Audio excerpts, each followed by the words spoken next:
ॐ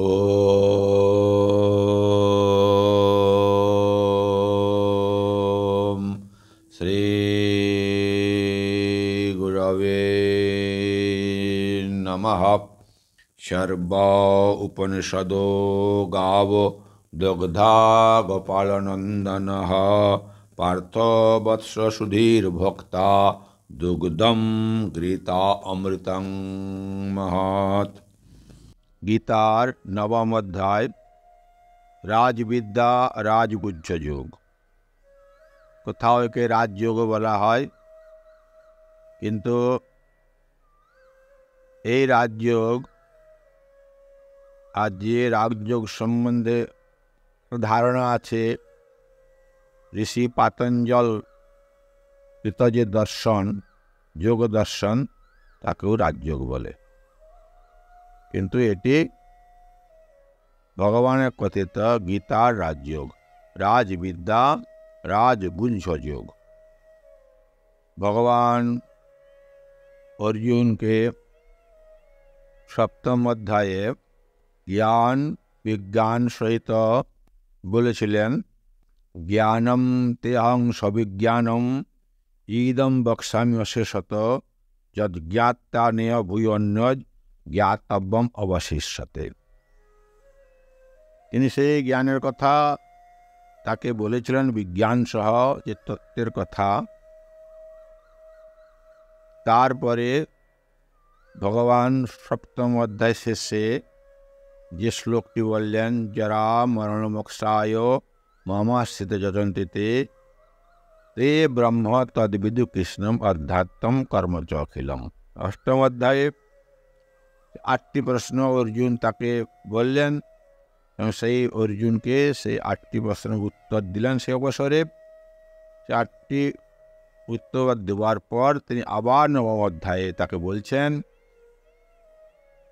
ইদম তুতে গুহ্যতবম প্রবস্খামি অনসূয়বে জ্ঞানং বিজ্ঞান সহিতম যজিগাত্যা মোক্ষেষে অশুভাৎ। জ্ঞান বিজ্ঞান তিনি ষষ্ঠ অধ্যায় একবার বলেছেন।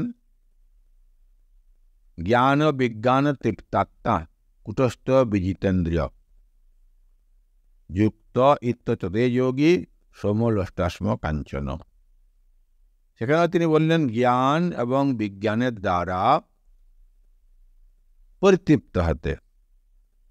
কারণ শুধু জ্ঞান, এটা ভাষার জ্ঞান, বই পড়া জ্ঞান বা এমনি জানা জ্ঞান, কিন্তু যখন তার সেটা একটা বুদ্ধি বৃত্তির জ্ঞান, যখন তার অপরোক্ষ অনুভূতি হয়, অর্থাৎ যেখানে কোনো সংশয় আর থাকে না, সে সত্যতে উপলব্ধি করতে পারে বিজ্ঞান দ্বারা, তখন তার কি হয়? যোগী এই সংসার এবং এই জগতের সমস্ত মোহ ত্যাগ হয় এবং সে কূটস্থে বিজিতেন্দ্রিয়, সে কূটস্থে অবস্থান করে, যেখানে মায়ার আর কোনো স্থান নেই। এবং তখন তিনি বিজিতেন্দ্রিয়, তিনি সমস্ত ইন্দ্রিয়গুলিকেও নিজের বশীভূত করতে পেরেছেন, কারণ সেখানে ইন্দ্রিয়াতীত অবস্থা, ইন্দ্রিয়র সেখানে গমনাগমন নেই, কূটস্থ। কূট মানে মায়া, স্থ মানে তার অধিপতি, মায়াধীশ। সে কূটস্থে অবস্থান করে জ্ঞানকে বিজ্ঞান সহিত সাধনার দ্বারা সে বিজ্ঞানকে সত্যকে জেনে সে তৃপ্তি লাভ করে। সপ্তম অধ্যায়ে তিনি কি বললেন? জ্ঞানং তা সবিজ্ঞানম, তিনি বিজ্ঞান সহ জ্ঞানের কথা বললেন, অর্থাৎ অনেক তত্ত্বের কথা বললেন। তিনি বললেন যে আমি কৃষ্ণ, আমি কে, কি প্রকার, কতটা, অনরণীয়ান মহতমহিয়ান, সমস্ত তত্ত্বের কথা তিনি বললেন। অষ্টম অধ্যায়েও তিনি বললেন কিভাবে যোগ ধারণের দ্বারা হৃদয়, কণ্ঠ, মূর্ধন্যী নাড়ির দ্বারা, সুষুম্না নাড়ি দ্বারা সে আজ্ঞাচক্রে যোগ ধারণাপূর্বক কিভাবে কর্মমুক্তি হয়ে জ্ঞান লাভ করে ব্রহ্মপ্রাপ্তি হয় ও চিরাদি যায়, সে কথা তিনি বললেন। এবং তাতে যদি কেউ পারদর্শিতা না হয়, তাহলে বললেন যে অনন্য চেতাশীল, আমাকে অনন্যভাবে যদি কেউ স্মরণ করে নিত্য, সেও আমাকে লাভ করতে পারে। তাই এখানেও তিনি বললেন আবার, অর্জুন, তোমাকে আবার আমি গুহ্য বলেছি, গুহ্যতর বলেছি, এখন গুহ্যতম বলবো। কারণ তুমি অনসূয়বে, তোমার কোনো অসূয়া বুদ্ধি নেই। যারা পরের গুণেও দোষ দৃষ্টি করে তাদের অসূয়া বুদ্ধি আছে, কিন্তু তুমি আমার প্রতি কোনো দোষ দৃষ্টি তোমার নেই। তুমি আমার প্রিয়, তুমি আমার সখা, তুমি আমার শিষ্যত্ব গ্রহণ করলে, তাই তোমাকে রহস্য আমি উত্তম রূপে বলবো বলেছি। ভক্তয়সি মে সখা, তুমি আমার ভক্ত, তুমি আমার সখা, তাই তোমাকে সেই রহস্য আমি উত্তম রূপে বলবো বলেছি। তিনি বলেছেন, তিনি সেই অবিনাশ তত্ত্ব, যোগের তত্ত্ব তিনি বলেছেন, যজ্ঞের কথা তিনি বলেছেন। এখন তিনি বললেন তোমাকে আমি গুহ্যতম সেই জ্ঞানের কথা বলবো, সেই বিজ্ঞানের কথা বলবো।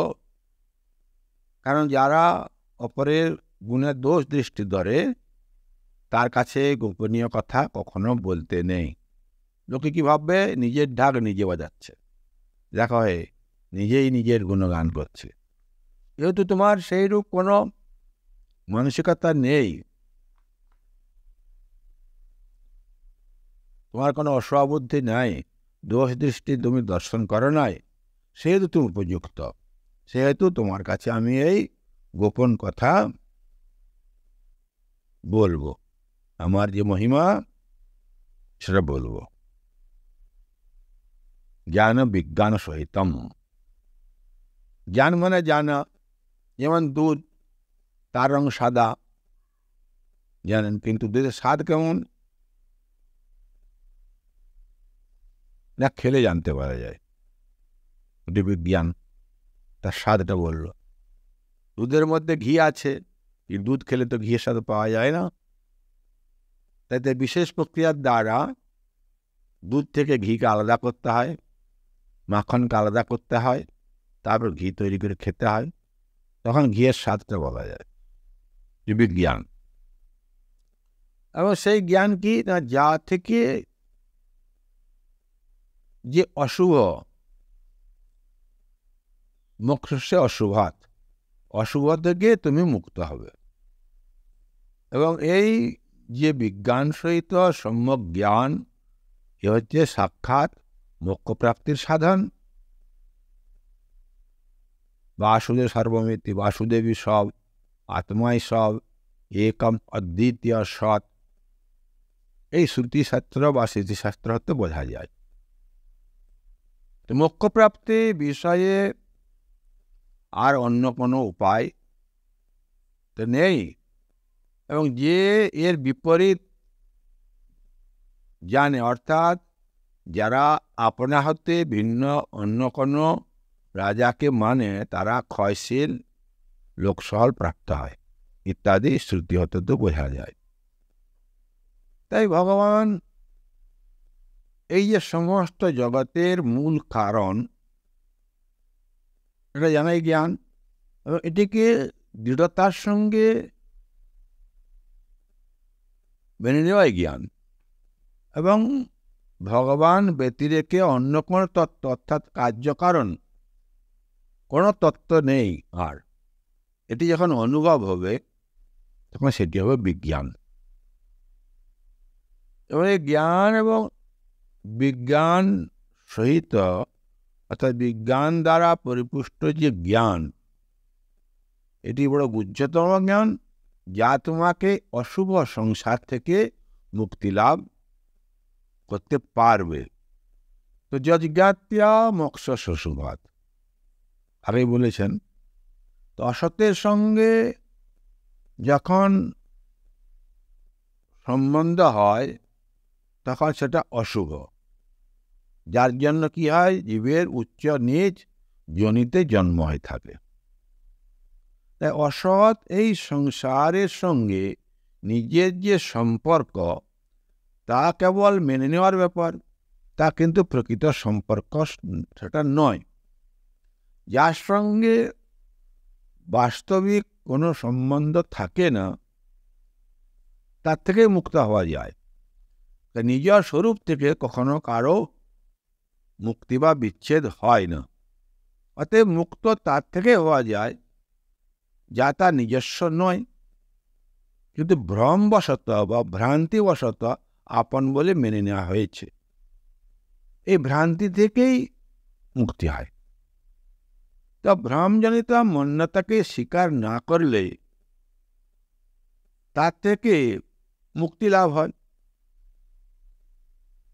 যেমন কাপড়ে ময়লা লাগলে সেটি পরিষ্কার করলে ময়লা দূর হয়, কারণ ময়লাটা বহিরাগত।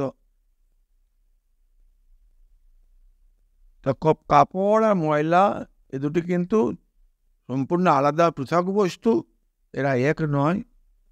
তেমনি ভগবানের যে অবিনাশী অংশ, এই যে জীব, সে ভগবান হতে বিমুখ হয়ে যখন সে অন্যান্য যোনিতে জন্মগ্রহণ করে, তখন এসে আমিও আমার সম্পর্ক ধারণ করে শরীর ও সংসারের সঙ্গে সম্পর্ক স্থাপন করে বসে, অর্থাৎ অসতের সঙ্গে সম্পর্কিত হয়। তাই জন্মাতেও হয় আর মৃত্যুবরণ করতে হয়। যখন সে তার নিজ স্বরূপকে চিনতে পারবে অথবা ভগবানের শরণাগত হবে, তখন এই অশুভ সম্বন্ধ থেকে সে মুক্ত হয়ে যাবে। অর্থাৎ তার এই সংসার হতে সম্পর্ক বিচ্ছিন্ন হয়ে যাবে, যে অশুভ বলা হয়েছে। এই জ্ঞান এবং বিজ্ঞান জেনে তুমি অশুভ সংসার থেকে মুক্তি লাভ করবে। তো এই জ্ঞান কি না, বলছেন রাজবিদ্যা রাজগুহ্যম পবিত্রম ইদম উত্তমম প্রত্যক্ষাবগমম ধর্মম সুসুখম কর্তুমব্যয়াম। কি বলছেন না, এই জ্ঞানটা কি জ্ঞান না, এটি রাজবিদ্যা। যত রকম বিদ্যা আছে তার মধ্যে শ্রেষ্ঠ রাজবিদ্যা। এবং রাজগুহ্যম, যত রকম গোপনীয় আছে সকলের চেয়ে বেশি গোপনীয়। এই যে রাজবিদ্যা, এই যে বিজ্ঞান জ্ঞান, যা জানলে আর কিছু জানার বাকি থাকে না, সপ্তম অধ্যায়ে বলেছেন। কিন্তু মাঝে অষ্টম অধ্যায়ে কোনো কথাকে উত্তর দেবার পর তিনি আবার পুনরায় তাকে সেই জ্ঞান বিজ্ঞানের কথা বলছেন। কি বলছেন না, এই যে রাজবিদ্যা, এটি রাজগুহ্য এবং এটি পবিত্র এবং জ্ঞানের পরে সবচেয়ে উত্তম জ্ঞান। যত রকম বিদ্যা আছে সব বিদ্যার বলে তিনি রাজবিদ্যা। যে বিদ্যার দ্বারা সমস্ত রকম বন্ধন থেকে মুক্ত হওয়া যায়, যে বিদ্যার দ্বারা সমস্ত অবিদ্যার নাশ হয়, যে বিদ্যার দ্বারা সে পরম তত্ত্ব পরমাত্মার তত্ত্ব জানা যায়, যার দ্বারা জীবের অশেষ কল্যাণ হয়, সে সমস্ত বন্ধন থেকে মুক্ত হয়ে যায়। তার কারণ এটি সাক্ষাৎ ফলপ্রদ, সাক্ষাৎ ফলপ্রদ এবং ধর্মসঙ্গত, এবং এটি সুখসাধ্য এবং অব্যয়, অবিনাশী। এই বিদ্যার আর বিনাশ হয় না। এই বিদ্যা লাভ হলে আর এই বিদ্যা নাশ হয় না, এবং এটি সুখসাধ্য, সহজে পালনীয়, এবং এটি লাভ করাও অত্যন্ত সহজ। এবং এই যে গোপনীয় গুহ্যতম যে জ্ঞান বলছেন সকলের রাজা, রাজবিদ্যা, এবং এটি অতীব পবিত্র, অতীব পবিত্র, পাবন, এবং এই উত্তম এবং সমস্ত পাবকদের শুদ্ধিকরণ। এই যে ব্রহ্মজ্ঞান, এটি অতি উৎকৃষ্টতম। যেহেতু জীবের অনেক অনেক জন্ম সহস্র সঞ্চিত হলেও ক্ষণমাত্রে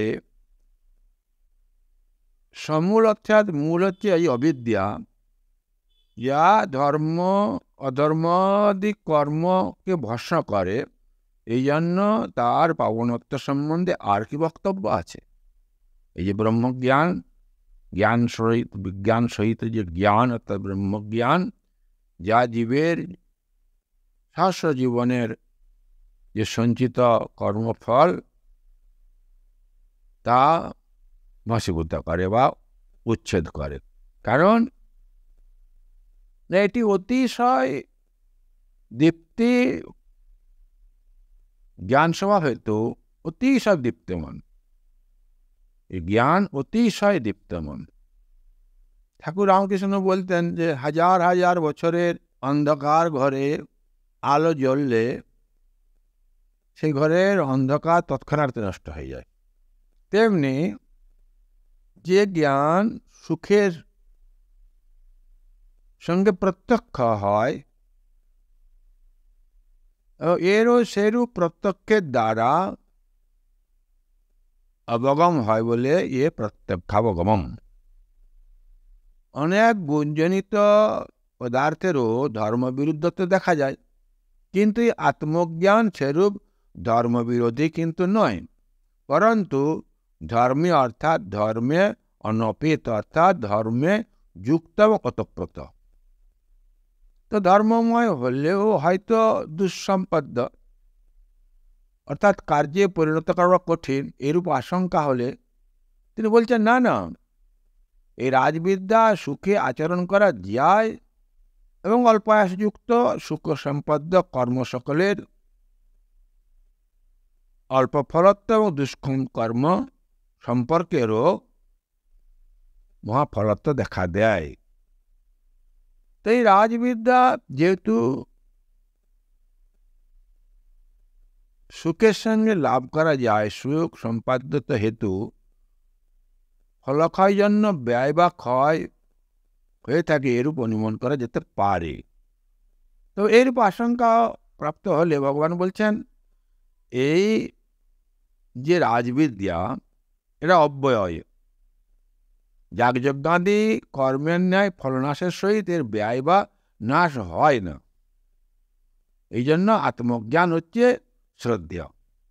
ভগবান বলছেন যে এই রাজযোগ যদি সম্যকরূপে চর্চিত হয়, তাহলে দৃষ্টিকে স্থির লক্ষ্যে রাখতে হয় না, চিত্তবন্ধেরও আবশ্যকতা হয় না, দেশকালের অপেক্ষা বা বায়ু নিরোধের প্রয়োজন হয় না, ধারণা বা ধ্যান জন্য পরিশ্রম করতে হয় না।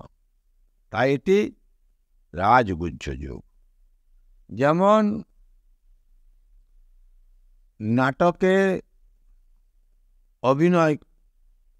অভিনেতা অভিনয় করে, তো সবার সামনে যখন সে অভিনয় করতে আসে, কেউ হয়তো তার আসল পরিচয় দিয়ে ফেলল, কিন্তু সেই সময় তার আসল পরিচয় দেওয়া অত্যন্ত গোপনীয় ব্যাপার। কারণ নাটকে সে যে চরিত্র অভিনয় করছে, তাতে সে তার নিজের পরিচয় সবসময় গোপন রাখে। ভগবানও তেমনি মানুষ রূপে লীলা করছেন, তখন ভক্তির মানুষেরা তাকে সাধারণ ব্যক্তি বলে অবজ্ঞা করে। নাহং প্রকাশ সর্বস্ব, যখন আমি কার কাছে নিজেকে প্রকাশ করি না। কিন্তু যারা ভগবানের ঐকান্তিক ভক্ত বা ঐকান্তিক প্রিয়, তাদের কাছে ভগবান তার নিজেকে প্রকাশিত করেন। এইভাবে নিজেকে প্রকাশিত করাই হলো তার অত্যন্ত গোপনীয় ব্যাপার। তাই বলছে, হে অর্জুন, তুমি অনশ্বর হবে, তোমার কোনো অসুবুদ্ধি তো নেই, তাই তুমি আমার প্রিয়, তাই তোমার কাছে আমি আমার সেই গোপনীয় রহস্য বলবো, যা জানলে, যাতে স্থিত হলে তুমি সমস্ত অশুভ থেকে মুক্ত হয়ে যাবে। কারণ এই যে বিজ্ঞান সহ জ্ঞান হচ্ছে সকল ধর্মের দ্বারা পরিপূর্ণ, এবং এটি কখনো বিন্দুমাত্র ক্ষয় হয় না, এতে ক্ষয় হয় না, এটি অবিনাশী। ভগবান বলেছেন, আমার ভক্তের তো বিনাশ হয় না, নমে ভক্ত প্রণশ্যতি। এবং এটি যে রাজবিদ্যা, তিনি বললেন, একটু আগে আমরা বললাম, এটি অত্যন্ত সহজ, ওইসব প্রক্রিয়া কিছু করার দরকার নেই। আমাকে লাভ করা খুব সহজ, কারণ আমি সকল স্থানে থাকায় এখানে অবস্থিত আছি, সর্বকালের হওয়ার জন্য এখানে আছি। যা কিছু দেখা, শোনা বা বোঝা যায়, সে সবেতেই আমি অবস্থিত। যত মানুষ আছে আমি তাদের এবং তারাও আমার। কিন্তু আমার দিকে দৃষ্টি না দিয়ে তারা প্রকৃতির দিকে দৃষ্টি রাখলে তারা আমাকে লাভ না করে বারংবার এই জন্ম মৃত্যুর সংসার চক্রে আবর্তিত হয়। এরা যদি আমার প্রতি সামান্যতম দৃষ্টি ফেরায়, তাহলে তারা আমার এই অলৌকিকত্ব বিশেষত দেখতে পায়, এবং তাতে যে প্রকৃতির সঙ্গে কোনো সম্বন্ধ নেই, ভগবানের সঙ্গেই তাদের যে ঘনিষ্ঠ সম্বন্ধ, এটা তারা অনুভব করতে পারবে। কিন্তু ভগবান কি বলছেন? অশ্রদ্ধান পুরুষা ধর্মশস্যা পরন্তপ অপ্রাপ্যমাং নিবর্তন্তে মৃত্যু সংসার অবর্তনে। কিন্তু হে অর্জুন, তোমাকে বলছে যে ধর্মের মহিমার প্রতি যারা শ্রদ্ধাহীন, সেই ব্যক্তিরা আমাকে না পেয়ে এই মৃত্যুরূপ সংসার পথে চলতে থাকে এবং বারবার জন্মায় এবং মৃত্যুবরণ করে। অশ্রদ্ধানপু ধর্মশস্য পরন্তপ। এবার বলছেন, ধর্ম দুই প্রকারের, একটি হচ্ছে স্বধর্ম, একটি পরধর্ম। ভগবান বলেছেন স্বধর্ম নিধনের শ্রেষ্ঠ, পরধর্ম ভয়াবহ। দুটা বলেছেন, স্বধর্ম একটি পরধর্ম।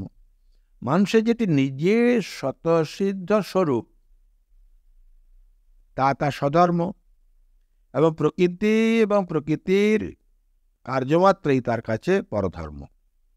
তাই এই ধর্মের প্রতি যারা শ্রদ্ধাহীন, অর্থাৎ উৎপত্তি ও বিনাশশীল পদার্থকে সত্য বলে মনে করে এবং তারা তাতে আবিষ্ট হয়ে থাকেন, সেই সব মানুষকে এখানে অশ্রদ্ধান বলা হচ্ছে।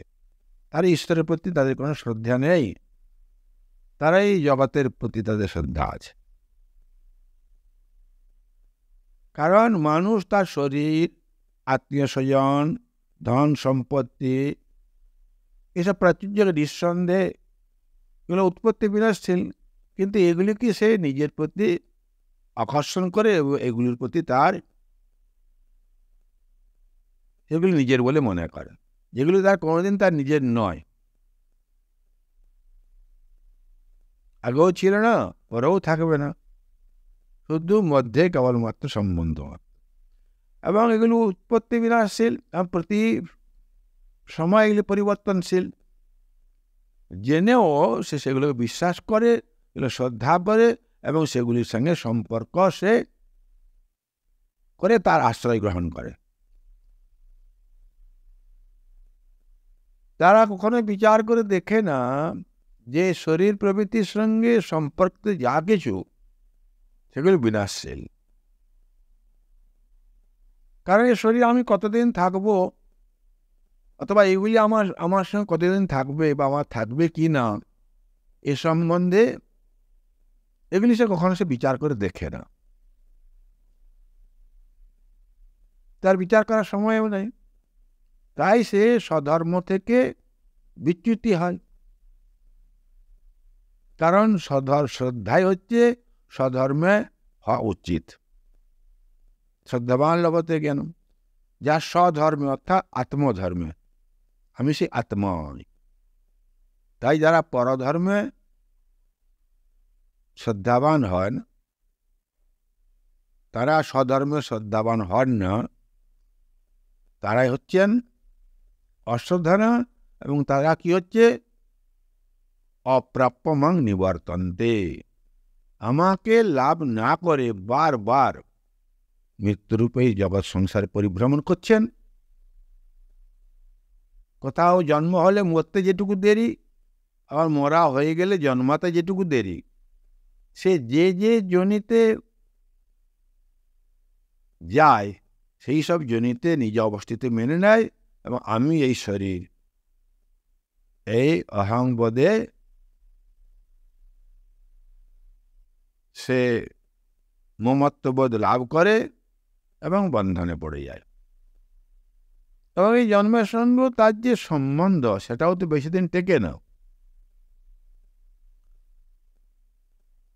কারণ তারা কখনো এখানে চিরকাল থাকতে সক্ষম নয়। মৃত্যু সংসার বর্তনে, এই সংসার পথে শুধু মৃত্যুই আছে, শুধু বিনাশই আছে, কেবল অভাব আর অভাব আছে। যেখানেই যাবে আবার সেখান থেকেই তাকে ফিরে আসতে হবে। এই কথায় ভগবান আরো পরে অধ্যায় বলবেন। তাই মনুষ্য দেহ আসল উদ্দেশ্য হচ্ছে পরমাত্মাকে প্রাপ্তি হওয়ার জন্য।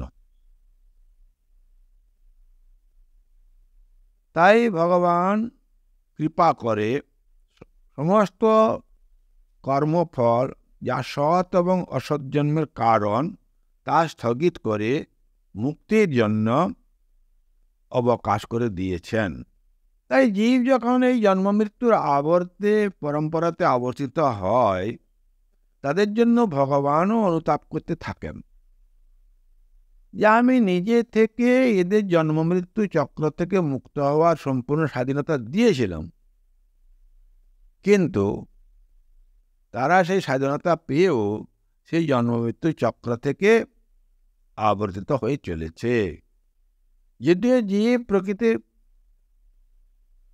দ্বারা পরতন্ত্র স্বভাবযুক্ত, তবুও মুক্তির ব্যাপারে তার স্বতন্ত্রতা রয়েছে। যদি না থাকতো তাহলে সে কখনো কোনো জীব মুক্ত হতে পারত না। জীব স্বয়ং সাক্ষাৎ পরমাত্মারই অংশ, সুতরাং পরমাত্মাই এই জীবের প্রকৃত গৃহ।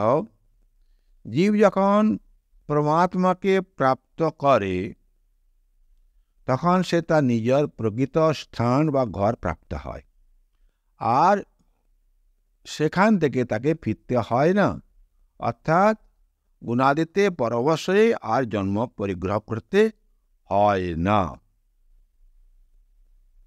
ভগবান তো বলেছেন তক্তাদেহ পুনর্জন্ম নৈতি মামেতি সূর্যন গচ্ছন্তে অপুনাবৃত্তিম ইয়ং প্রাপ্য নিবর্তন্তে, এগুলো বলেছেন।